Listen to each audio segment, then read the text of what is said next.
नमस्ते बच्चों, आपका फिर से स्वागत एक बार डॉक्टर ज्योति शर्मा के चैनल में, जो कि है आप सभी का चैनल। बच्चों, आप हैं अपनी साइंस टीचर ज्योति शर्मा के साथ में, और हमारा जो चैनल है वो है विजेता चैनल। आप सभी का धन्यवाद अदा करना चाहूंगी बच्चों। आपके प्रयास से हमारा जो चैनल है, हमारे जो सब्सक्राइबर्स की संख्या है वो लगातार बढ़ती जा रही है। तो बच्चों, मैं उम्मीद करती हूँ कि आप इसी प्रकार से इस संख्या को लगातार बढ़ाते रहेंगे। तो बच्चों, चलिए आज के लेसन पर आते हैं हम। बच्चों, आपने बचपन में ये जरूर किया होगा कि अपने सूखे बालों से आपने प्लास्टिक का स्केल रगड़ा होगा और कागज के छोटे छोटे से टुकड़े करके उसको चिपकाने का प्रयास करा होगा। तो जैसे ये स्केल है और यहाँ कागज के छोटे छोटे टुकड़े हमने किए हैं और ऐसे हमने रगड़ा और हम उसको पास लेकर के आते थे।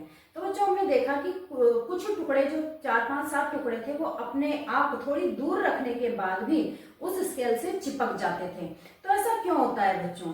तो क्या हुआ कि भाई हमने स्केल को रगड़ा, इससे उस स्केल में कुछ आवेश आ गया, वो स्केल आवेशित हो गया और आवेशित होने के कारण जब हमने उसको कागज के टुकड़ों पर रखा जो कि अनावेशित थे तो वो उससे चिपक गए। ठीक है बच्चों, तो इस तरह से हमारी प्रकृति में जो है वो आवेश फैला हुआ है और ये आवेश आपको एक जगह पर और अपने शरीर पर ही दिखाई देता है बच्चों। जब आप सर्दियों में कपड़े चेंज करते हैं तो कई बार आपने देखा होगा कि चिंगारी सी, हल्की सी चिंगारी की लाइन जो है वो दिखाई देती है और चट चट की आवाज भी आती है। वो क्या होता है बच्चों?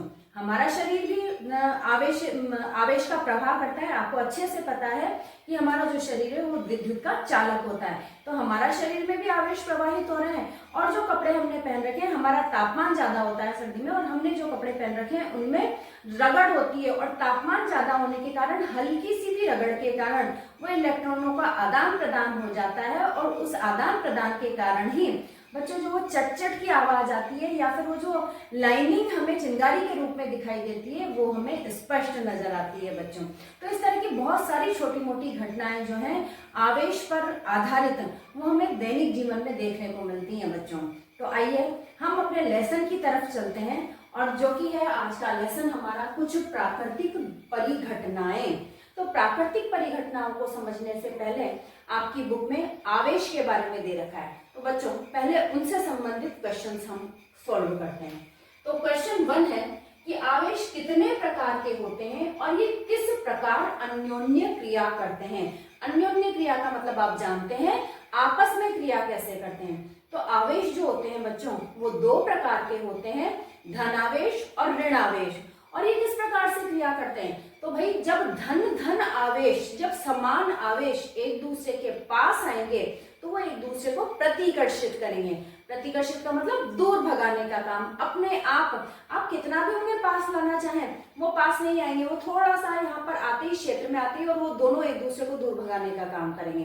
तो समान आवेश जो होते हैं वो आपस में प्रतिकर्षित करते हैं, और असमान आवेश जो होते हैं जैसे पॉजिटिव और नेगेटिव, ऋणात्मक और धनात्मक, समान आवेश जो होते हैं वो एक दूसरे को आकर्षित करते हैं। आप उनको पास ला रहे हैं लेकिन वो तो थोड़ा सा जहां पर क्षेत्र उनका बढ़ता है वहीं पर एक दूसरे से चिपक जाते हैं। आपको बिल्कुल पास लाने की तो जरूरत ही नहीं पड़ती, वो अपने आप चिपक जाते हैं। तो इस तरह से समान आवेशों में प्रतिकर्षण होता है, दूर भगाना होता है, और असमान आवेशों में आकर्षण होता है, वो एक दूसरे को आकर्षित अपनी ओर खींचते हैं। जैसे कि ठीक चुंबक की तरह बच्चों, चुंबक में भी 2 ध्रुव होते हैं, उत्तरी और दक्षिणी। समान ध्रुव जो होते हैं उत्तरी उत्तरी या दक्षिणी दक्षिणी, वो एक दूसरे को प्रतिकर्षित करते हैं, दूर भगाते हैं। जबकि जो असमान ध्रुव होते हैं, उत्तरी और दक्षिणी जो ध्रुव होते हैं वो एक दूसरे को आकर्षित करते हैं। सेम उसी प्रकार से बच्चों यहाँ पर आवेशों में भी होता है। ठीक है, नेक्स्ट क्वेश्चन है, किसी वस्तु को रगड़ने पर वो धनावेशित या ऋण आवेशित क्यों हो जाती है, कैसे हो जाती है?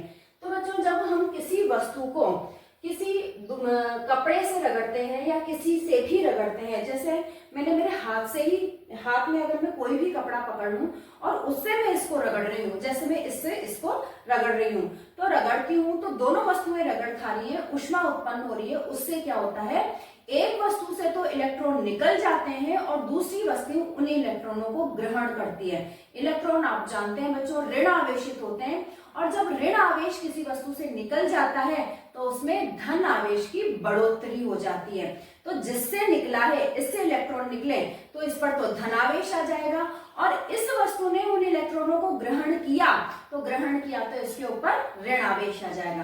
तो इस तरह से बच्चों जो वस्तु रगड़ी जाती है और जिससे रगड़ी जाती है दोनों चीजों पर विपरीत आवेश आ जाते हैं। जो इलेक्ट्रॉन छोड़ता है उस पर धन आवेश आ जाता है और जो इलेक्ट्रॉन ग्रहण करता है उस पर ऋण आवेश आ जाता है। ठीक है बच्चों, रेशम और कांच की छड़ का प्रयोग जो है वो आपकी बुक में दे रखा है। तो जब हम रेशम और कांच की छड़ को रगड़ते हैं तो बच्चों कांच की छड़ जो होती है उस पर धन आवेशित या पॉजिटिव आवेश आ जाता है। पॉजिटिव आवेश को हम इस तरह से लिखते हैं और रेशम के कपड़े पर नेगेटिव आवेश आ जाता है, ऋणात्मक आवेश आ जाता है बच्चों। ठीक है, नेक्स्ट क्वेश्चन पर चलते हैं कि चित्र की सहायता से किसी ऐसे उपकरण का वर्णन कीजिए जिसका उपयोग किसी आवेशित वस्तु की पहचान में किया जा सकता हो।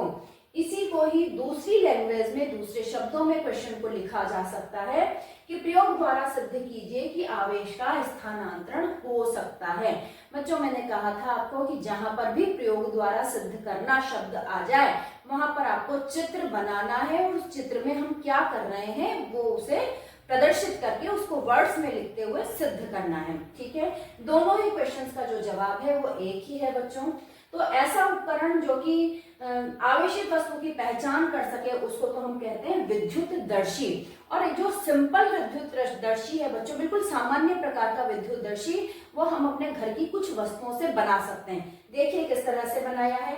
या हम ये प्रयोग द्वारा सिद्ध कर रहे हैं कि आवेश का स्थानांतरण हो सकता है। इसके लिए ये हमने कुछ उपकरण तैयार किया है। ये हमने कांच की जो है वो एक बर्नी टाइप जिसमें अचार रखते हैं वो थोड़ी चौड़ी सी हमने ये ली है, बर्तन लिया है एक, और उस पर हमने एक गत्ता रख रहे हैं और गत्ते पर हमने पहले से ही एक जो लोहे का तार था वो लगा दिया बच्चों। ठीक है, कोई भी चालक तार, लोहे का, तांबे का, जो भी आपके पास में कोई भी धातु का तार है वो यहाँ पर इस गत्ते में से होकर हमने इसके अंदर डाल दिया। और गत्ता क्यों लगा रहे हैं? ताकि जो हवा है वो इसको डिस्टर्ब न करे और वो लोहे का तार जो है वो उसको हमें पकड़ना ना पड़े, वो अपने आप ही नीचे रहे ताकि हमारे में आवेश न चला जाए। हम अगर उसको छू लें तो हमारे में भी तो आवेश जा सकता है, और अगर हमारे में आवेश जाएगा तो करंट तो नहीं आएगा क्योंकि बहुत कम आवेश होता है हमारे इन चीजों के अंदर जो हम आवेशित करेंगे। करंट तो नहीं आएगा लेकिन वो करंट हमारे में आ जाएगा और हमारे में करंट आने से वो करंट का स्थानांतरण हो जाएगा और वो जो वस्तु है वो आवेश विहीन हो जाएगी बच्चों। ठीक है, तो हमने क्या किया, इस ढंग से कर दिया और यहाँ पर इस तार को मोड़कर यहाँ पर लोहे की या किसी भी धातु की दो पतली पत्तियां हमने लगा दी।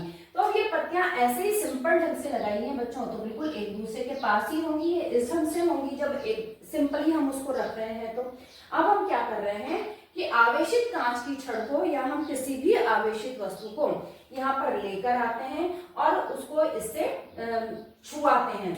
छूने से वो जो आवेश होता है वो आवेश जो है इसके अंदर, क्योंकि ये आवेश का चालक है, इस तार के अंदर वो आवेश चला जाता है। और क्योंकि समान पत्तियां जो है वो यहाँ पर लगी हुई थी और ये भी चालक ही थी, इस वजह से वो आवेश जो है वो इन दोनों पत्तियों में स्थानांतरित हो जाता है। जैसे ही स्थानांतरण इन पत्तियों में होता है बच्चों, समान आवेश आ रहा है दोनों पत्तियों में, तो समान आवेश क्या करेगा, दूर भगाएगा, है ना। तो जैसे ही वो समान आवेश इन दोनों पत्तियों में आता है, वो समान आवेश के कारण दोनों पत्तियां प्रतिकर्षित होती हैं, दूर हो जाती हैं, और ये दूर होती हुई पत्तियां ही, जो कि इस तरह से पास में थी पहले, वो दूर होती हुई पत्तियां ही हमें बताती हैं कि आवेश का स्थानांतरण हो चुका है। ठीक है बच्चों, तो इस तरह से हम इस प्रयोग के द्वारा ये सिद्ध कर सकते हैं कि आवेश का स्थानांतरण हो सकता है।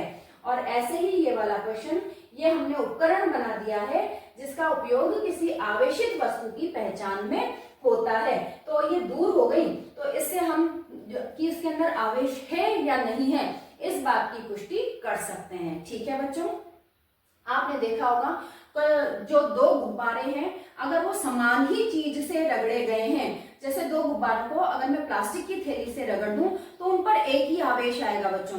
क्यों? क्योंकि वो जो गुब्बारा है वो भी एक ही चीज से बना हुआ है और जो दोनों को मैंने रगड़ा है वो भी प्लास्टिक की एक थैली से रगड़ा है, तो वो प्लास्टिक भी एक ही चीज है, तो दोनों पर समान आवेश आएगा। और ऐसे गुब्बारों को यदि मैं ऐसे यूं पास लेकर के आती हूँ तो मैं देखती हूँ कि वो दोनों गुब्बारे एक दूसरे से दूर चले जाते हैं, उनमें प्रतिकर्षण होता है बच्चों। ठीक है, और यदि मैं ऐसा करूं कि अनावेशित गुब्बारे पर, जिस पर कोई आवेश ही नहीं है, ऐसे वाले गुब्बारे के पास में मैं लेकर आऊं, तो मैं देखती हूँ कि वो अनावेशित गुब्बारे के प्रति आकर्षित होता है, पास आता है, क्योंकि उस पर समान आवेश तो है ही नहीं जो उसे प्रतिकर्षित करेगा। उस पर तो आवेश ही नहीं है, आवेश ही नहीं है, तो उसका वो आकर्षण करता है, उसे अपनी ओर खींचता है। वही जैसे स्केल वाले प्रयोग में हुआ था कि सिर्फ स्केल के ऊपर आवेश था, कागजों पर तो कोई आवेश नहीं था, फिर भी उन्होंने उसको आकर्षित किया था। ठीक है बच्चों, इसी प्रकार से अगर मैं कुछ ऐसा करूं कि एक गुब्बारे को तो मैंने प्लास्टिक की थैली से रगड़ लिया और एक गुब्बारे को मैंने किसी और चीज से रगड़ लिया, जैसे कॉटन के कपड़े से रगड़ लिया।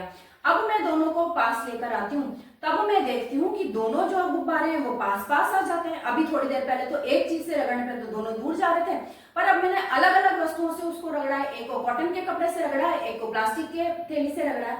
तो अब क्या हुआ बच्चों, गुब्बारे तो एक ही थे, पर वो रगड़ने वाला जो पदार्थ था वो बदल गया है, और रगड़ने वाले पदार्थ के बदलने के कारण एक पर तो धनावेश आ जाता है गुब्बारे पर और एक पर ऋण आवेश आ जाता है। और ऐसे गुब्बारों को जब मैं धागे की सहायता से लटकाती हूँ पास पास में, तो मैं ये देखती हूँ कि दोनों जो गुब्बारे होते हैं वो अपने आप और ज्यादा पास आ जाते हैं, क्योंकि उन पे विपरीत आवेश होता है। तो इस तरह से बच्चों क्वेश्चन में कुछ भी आवेशित अनावेशित देकर के आपको पूछ लिया जा सकता है कि ऐसा क्यों होता है।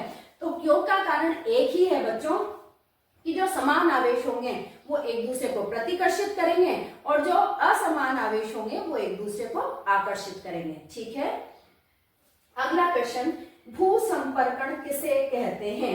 तो किसी आवेशित वस्तु से आवेश को पृथ्वी में जो भेजने की प्रक्रिया है वो भू संपर्कण कहलाती है। और विद्युत धारा के किसी भी कारण से लीक होने से उत्पन्न विद्युत आघात से हमें बचाने के लिए भवनों में भू संपर्कण की व्यवस्था की जाती है।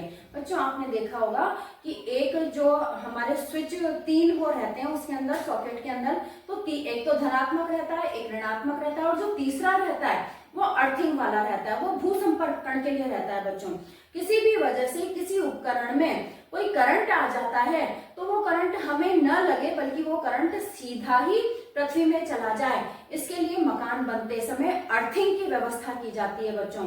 और उस अर्थिंग की सहायता से जो करंट इस प्रकार से कभी कभी आ जाते हैं किसी भी कारण से, तो हमें आघात नहीं पहुंचता, बल्कि उस अर्थिंग की सहायता से वो जो करंट है वो अपने आप जमीन के नीचे चला जाता है, जैसे कि हमने मकान बनाते वक्त व्यवस्था की थी। ठीक है बच्चों, क्लियर है यहाँ? अगले क्वेश्चन पर आते हैं बच्चों। अगला क्वेश्चन है, वर्षा होते समय तड़ित कैसे चमकती है, यानी बिजली कैसे चमकती है बच्चों? तो देखिए, वायु की धाराओं और जल की बूंदों के विपरीत गति के कारण वायु की धाराएं ऊपर जाती हैं और जल की बूंदें जो होती है वो नीचे आती हैं। तो इस विपरीत गति के कारण बादलों में आवेशों का पृथक्करण हो जाता है, जिससे बादलों में ऊपरी ओर धनावेश तथा नीचे ऋणावेश संचित हो जाता है। ठीक है बच्चों, बादल हैं, बादलों में आवेश होता है और पृथक सभी तरह के, दोनों तरह के आवेश, धन और ऋण दोनों तरह के आवेश बादलों में होते हैं। लेकिन जब इस तरह की विपरीत गतियां होती हैं तो धन आवेश जो होता है वो ऊपर चला जाता है और ऋण आवेश होता है वो नीचे आ जाता है। नीचे ऋणावेश संचित हो जाता है, धरती के निकट भी धनावेश का संचय होता है। जब संचित आवेशों का परिमाण ज्यादा हो जाता है, बच्चों आपके मोबाइल पर ये एक स्क्रीन चल रही है, फोटो चल रहा है इसका, वर्षा होते समय तड़ित का, उस फोटो को आप जो मैं बोल रही हूँ उससे मिलाते जाइए। ठीक है, तो आपको समझ में आ जाएगा। धरती के निकट भी धनावेश का संचय होता है। जब संचित आवेशों का परिमाण ज्यादा हो जाता है तो वायु भी आवेश के प्रवाह को नहीं रोक पाती और ऋणात्मक तथा धनात्मक आवेश मिलते हैं, जिससे प्रकाश की चमकीली धारियां तथा ध्वनि उत्पन्न होती है। इसे ही हम तड़ित या विद्युत विसर्जन कहते हैं। चित्र के माध्यम से बच्चों समझ गए होंगे कि बादलों में जो है विपरीत प्रकार के आवेश, ऊपर की तरफ तो धन आवेश और नीचे की तरफ ऋण आवेश जो है वो इकट्ठे हो जाते हैं। और हमारी जमीन पर भी वायुमंडल में थोड़ा सा ऊपर की तरफ धन आवेश का जो संचय होता है वो हो जाता है बच्चों। तो जब इनका परिमाण इतना ज्यादा हो जाता है, यानी कि ये इतनी ज्यादा संख्या में हो जाते हैं कि वो जो वायु होती है, वायुहीन चालक है आयनों की, आपको पता है, तो वो जो वायु होती है बीच में वायुमंडल वाली, वो भी उन्हें नहीं रोक पाती और जो धनावेश और ऋणावेश रहते हैं वो उनमें एक दूसरे में आकर्षण होता है और आकर्षण के कारण वो एक दूसरे के पास आने लगते हैं। और ये जो पास आने वाली जो घटना है, इसी में ही चुंबकीय की धारियां और जो आवाजें हैं वो उत्पन्न होती है और इसी को ही हम तड़ित या विद्युत विसर्जन कहते हैं। क्लियर है बच्चों? मैं आशा करती हूँ कि वो जो फोटो मैंने आपको दिखाया है इसके साथ आपको उससे और भी ज्यादा क्लियर हो गया होगा। चलिए नेक्स्ट क्वेश्चन पे चलते हैं कि तड़ित से अपनी सुरक्षा के उपाय बताइए। बच्चों यदि हम घर में हैं तो हमें अलग तरह के उपाय अपनाने हैं और यदि हम बाहर कहीं पर हैं तो हमें अलग तरह के उपाय बताने हैं। तो जब हम घर में हैं और वैसे आपसे नॉर्मली पूछा जाता है कि तड़ित से बचने के 3 उपाय बताइए, तो आप किसी भी तरह से मिला जुला के उस आंसर को दे सकते हैं। तो घर में है तो आप ये उपाय अपना सकते हैं कि विद्युत के तारों वाली जो चीजें हैं हमें उन्हें नहीं छूना चाहिए, बहते जल के संपर्क से बचना चाहिए। कैसे बचेंगे बच्चों बहते जल के संपर्क से? यदि बिजली चमक रही हो तो हमें नहाना नहीं चाहिए, ठीक है, तो करंट आ सकता है। इस कंप्यूटर और टीवी जैसे जो उपकरण हैं उनके जो प्लग होते हैं, प्लग को सॉकेट से निकाल देना चाहिए। लाइट पंखे चले रहे वो कोई दिक्कत नहीं है, उसके लिए कोई सॉकेट कोई प्लग में नहीं लगा रखा हमने, लेकिन ये वाले जो उपकरण है इनके निकाल देना चाहिए, ठीक है, अर्थिंग हो सकती है। क्योंकि घर निर्माण के समय जब हम घर बना रहे हो तो घर निर्माण के समय हमें तड़ित चालक जो है वो लगवा लेना चाहिए। यदि तड़ित चालक हम लगवा लेंगे तो हमारा जो घर है वो जिंदगी भर के लिए तड़ित से सुरक्षित हो जाएगा, ठीक है बच्चों।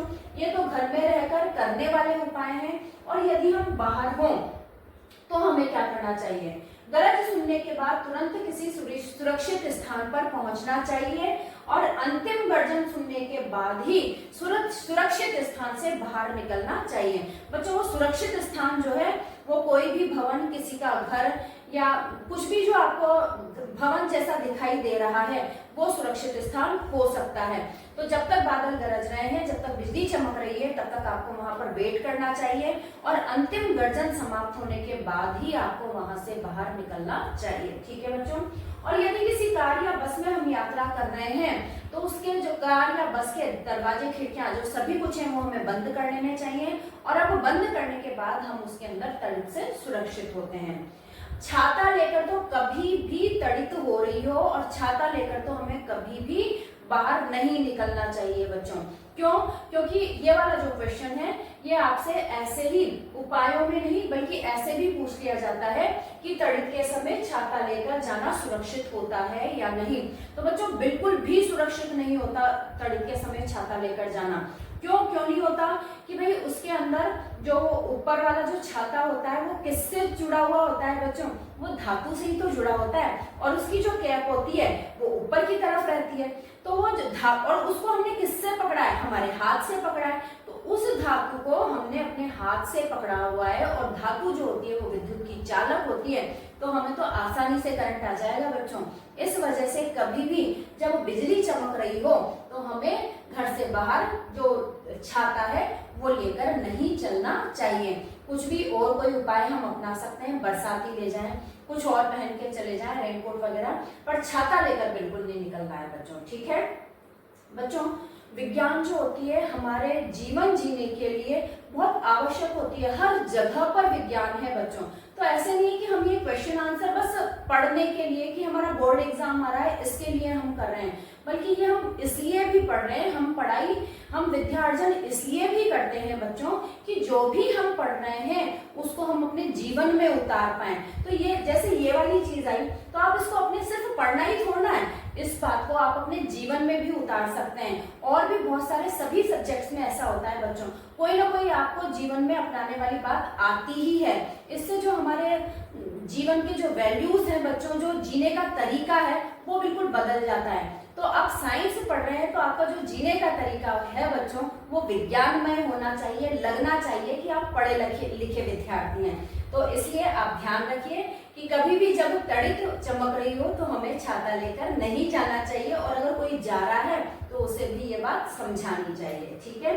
अगला जो बचाव है कि यदि कहीं हम वन में हैं तो सभी वृक्षों से दूर, किसी भी वृक्ष के नीचे शरण न लें हम, बल्कि सभी वृक्षों से दूर हम मैदान में चले जाएं और बिल्कुल सिमट कर बैठ जाएं बच्चों, पैरों पर सिमट कर, और गर्दन भी हम यूं नीचे कर लें ताकि हमारा जो एरिया दिख रहा है, बिल्कुल लघुत्तम एरिया हमारा हो जाए। तो अगर यदि बिजली आसपास में कहीं गिर भी रही हो तो हमें उससे नुकसान न पहुंचे। ठीक है, तो ये सारे तरीके अपना करके बच्चों हम तड़ित से अपनी सुरक्षा कर सकते हैं। बच्चों, हमारा नेक्स्ट प्रश्न है, तड़ित चालक क्या होता है? अभी हमने जस्ट इससे पहले वाले प्रश्न में चर्चा की थी कि यदि हम तड़ित चालक लगाते हैं घरों के निर्माण के समय तो हम हमारे घर की तड़ित से सुरक्षा कर सकते हैं, और घर की सुरक्षा होगी तो बच्चों उसमें घर में रहने वाले लोगों की भी तो सुरक्षा होगी। तो तड़ित चालक क्या होता है? ये एक ऐसी युक्ति है जिसका उपयोग भवनों को तड़ित के प्रभाव से बचाने के लिए किया जाता है। तो भवन निर्माण के समय ही एक जो सबसे ऊपर छत पर, कितने भी मंजिल का हम घर बनाए तो सबसे ऊपरी वाले हिस्से पर सबसे ऊपर धातु की एक छड़ स्थापित की जाती है, जिसका एक सिरा वायु में और दूसरा सिरा जमीन में काफी गहराई पर एक कॉपर की बड़ी सी प्लेट रखकर वहां पर दबा दिया जाता है। तो इस तड़ित चालक के माध्यम से तड़ित सीधे ही जमीन में पहुंचा दी जाती है और जो घर रहता है वो सुरक्षित रहता है। ठीक है बच्चों, जब तड़ित गिर रही होती है, बिजली चमक रही होती है और मान लीजिए हमारे घर वाले एरिया में वो आ गई, तो ये जो तड़ित चालक होता है धातु का बना होता है, विद्युत का सुचालक होता है। तो ये जो होता है वो सारी बिजली को, सारी विद्युत को अपने में खींच लेता है और अपने में खींचकर वो जो बनाया है, जो धातु की छड़ है, उसके माध्यम से पूरे जमीन में ले जाता है और जमीन में ये बहुत गहराई पर गड़ा रहता है कॉपर की प्लेट में। तो वहां पर ये कॉपर की प्लेट को वो विद्युत जो है वो स्थानांतरित कर देता है और काफी गहराई पर है तो वो जमीन में विद्युत फैल जाती है और हमें और हमारे घरों को कोई नुकसान नहीं पहुंचता। ठीक है बच्चों, मैंने पहले भी कहा कि जब भी मैं आपको यहाँ पर चित्र दिखाती हूँ तो जब भी मैं बोलती जाती हूँ उस आंसर को आप उस चित्र से रिलेट करते जाइएगा बच्चों। ठीक है, अगला जो क्वेश्चन है, भूकंप क्या होता है? तो पृथ्वी पर आने वाला कोई कंपन, झटका, कोई भी कंपन हो या झटका हो, पृथ्वी ऐसे हल्के से हिल जाए, उसे भूकंप कहते हैं। ये बहुत ही कम समय के लिए आता है और पृथ्वी की भूपर्पटी के भीतर गहराई में गड़बड़ के कारण ये उत्पन्न होता है। भूपर्पटी जानते हैं ना बच्चों, पृथ्वी की जो ऊपरी सतह होती है, पृथ्वी कई सतहों से मिलकर बनी होती है, तो पृथ्वी की जो ऊपरी सतह, सबसे ऊपरी वाली जो सतह होती है उसे भूपर्पटी कहते हैं। बच्चों ये भी कई किलोमीटर लंबी गहरी होती है, तो ऐसे ही मत समझ लेना कि सिर्फ सबसे ऊपरी वाला जो पर्वत होता है वो भूपर्पटी होता है, ये भी काफी गहराई तक स्थित होती है। अगला क्वेश्चन है, भूकंप आने का वैज्ञानिक कारण बताइए।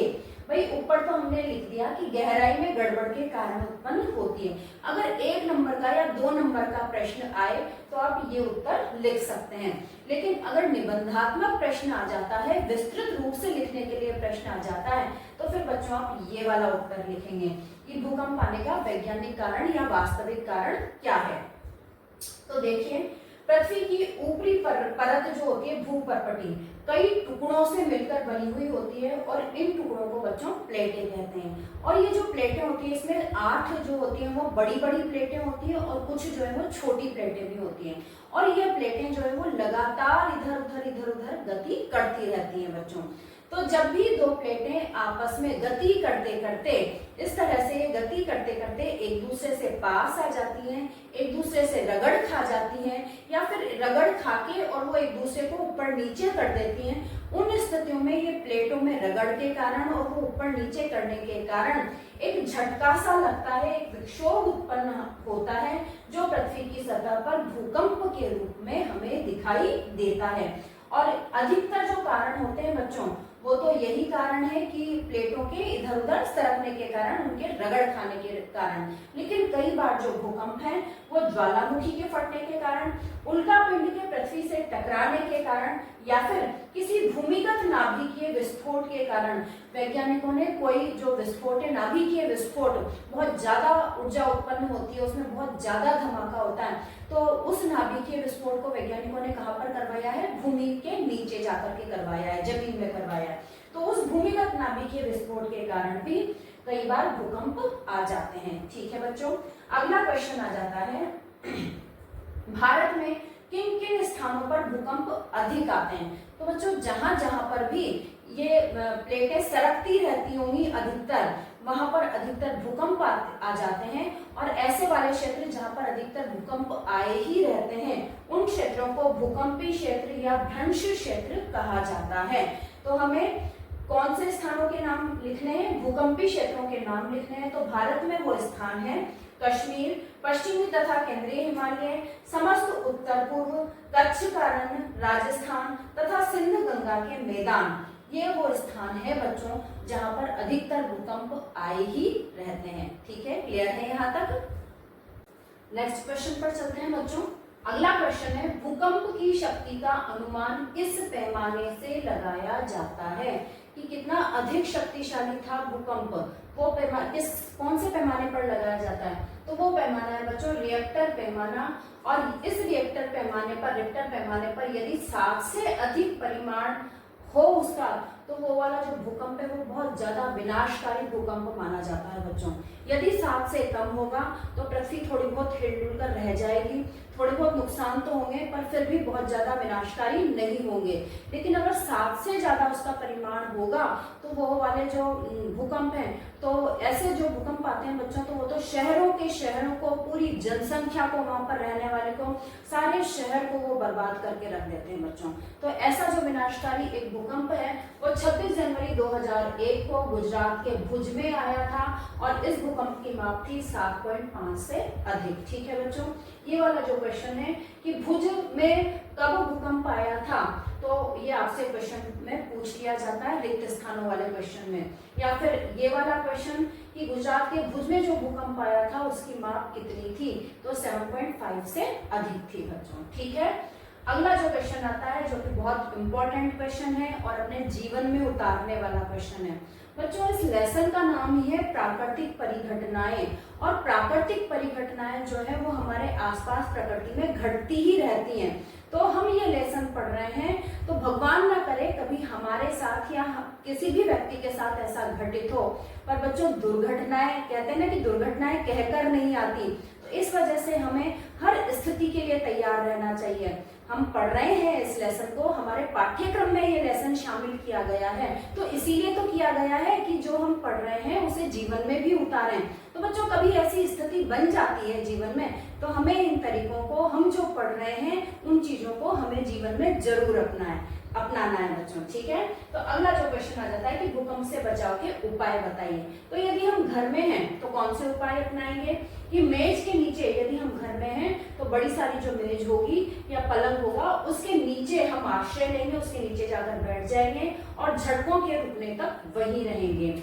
सिर पर गिर सकने वाली जो ऊंची और भारी वस्तुएं होंगी हम उनसे दूर रहेंगे, ताकि वो वस्तुएं, पृथ्वी हिल रही है तो वो वस्तुएं हमारे ऊपर ही ना आ गिरें।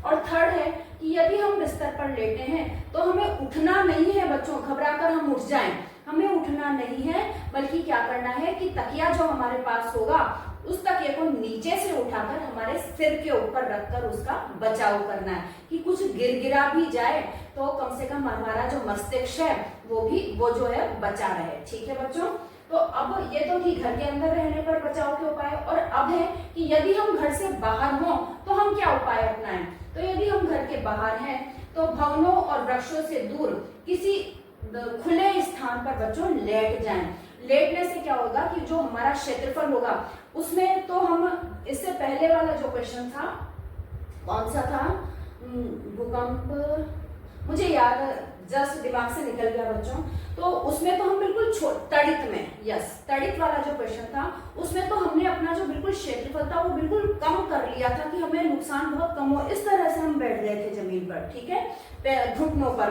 घुटने मोड़ के हमारे। लेकिन इसमें हमें क्या करना है, इसमें हमें हमारे क्षेत्रफल को बढ़ाना है। तो क्षेत्रफल कैसे बढ़ेगा बच्चों? अगर हम जमीन पर लेट जाएंगे तो वहां पर उस तरह से हमारा जो क्षेत्रफल है वो बढ़ जाएगा। तो हम किसी भी भवन या वृक्ष के नीचे न जाएं, बल्कि हम क्या करें कि किसी खुले स्थान पर जाकर लेट जाएं। सेकंड है कि यदि हम कार या बस में हैं तो गाड़ी चलाकर धीरे धीरे किसी खुले स्थान पर पहुंचें और भूकंप के समाप्त होने से पहले हम गाड़ी से न निकलें। ठीक है, ये जो तरीके हैं, ये जो उपाय हैं, इन्हें अपनाकर हम भूकंप से अपना बचाव कर सकते हैं। ठीक है बच्चों, अगला जो क्वेश्चन कभी कभी पूछ लिया जाता है कि भूकंप का चित्र द्वारा प्रदर्शन कीजिए। तो इस तरह से हम भूकंप का चित्र बना देंगे। ये भूकंप का फोकस है पृथ्वी के नीचे भूपर्पटी में, ठीक है। इसको हम क्या कह सकते हैं, इस वाले इसको भूपर्पटी भी कह सकते हैं हम। ये देख लीजिए भूपर्पटी, और ये जो है ये हमारी पृथ्वी की सतह है बच्चों, ठीक है। तो भूपर्पटी के नीचे ये फोकस है जहां से वो भूकंप शुरू हुआ है, भूकंप की तरंगे शुरू हुई है। और ये डैश डैश गोल गोल लाइनों से मैंने भूकंप की तरंगे बनाई हैं, और ये तरंगे जब पृथ्वी पर पहुंचती हैं तो कंपन शुरू होता है। और जो इस फोकस वाला जो जस्ट ऊपर वाला जो हिस्सा है बच्चों को अधिकेंद्र कहलाता है, ठीक है। तो ये भूकंप फोकस वाला जो जगह है वो जितनी ज्यादा नीचे होगी पृथ्वी की सतह पर, उतने ही कम कंपन महसूस होंगे, ठीक है बच्चों। तो इस तरह से भूकंप को हम चित्र द्वारा प्रदर्शित कर सकते हैं। लास्ट जो क्वेश्चन है हमारा कि भूकंप के समय उत्पन्न तरंगों, इन तरंगों को क्या कहा जाता है बच्चों, भूकंपी तरंगे। तो भूकंप के समय उत्पन्न तरंगों को किस उपकरण द्वारा रिकॉर्ड किया जाता है, तो भूकंप लेखी उपकरण जिसे सिस्मोग्राफ भी कहते हैं, इसके द्वारा जो तरंगे उत्पन्न होती हैं उन्हें रिकॉर्ड किया जाता है बच्चों, ठीक है। तो इस तरह से ये हमारे इंपॉर्टेंट क्वेश्चंस थे तो जो हमने पूर्ण किए हैं। आप बच्चों इन क्वेश्चंस के साथ साथ अपना रिवीजन करते रहिए, वीडियो को देखते रहिए और आगे से आगे इन क्वेश्चंस को पहुंचाते रहिए। आप मुझे सब्सक्राइब कर रहे हैं, लाइक कर रहे हैं, शेयर कर रहे हैं, इसके लिए मैं आपको बहुत ज़्यादा धन्यवाद कहना चाहूँगी। लगातार इस क्रम को बनाए रखिए बच्चों। मैं आपके लिए आगे से आगे शोध करके नए नए प्रश्न और जो हमारे बोर्ड में फिलहाल तो जो बोर्ड में पूछे गए हैं वो प्रश्न लेकर के आ रही हूँ। याद रखिए, कंसंट्रेशन से पढ़िए लेकिन बिना टेंशन के पढ़िए, ठीक है बच्चों। आप सभी का धन्यवाद, नमस्ते।